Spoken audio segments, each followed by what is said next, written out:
se në portin e Durrësit do të ndërtoj Dubain e 1000 netëve.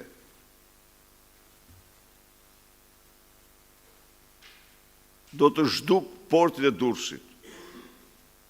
Do të ashtroj në një port marine,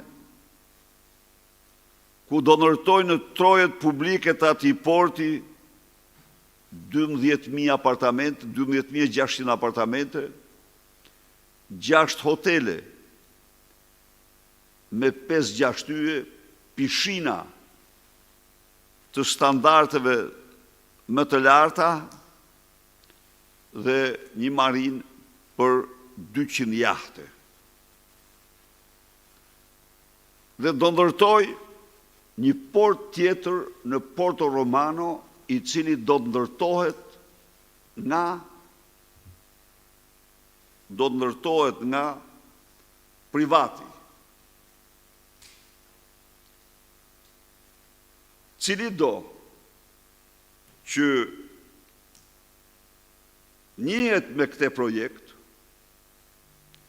konstaton se qytetarëve shqiptar po ju plaçkitet pasuria publike numër 1. Nuk kemi asnjë pasuri tjetër publike ne që të kap vlerën e portit Durrësit. Me trullin, me investimet e bëra,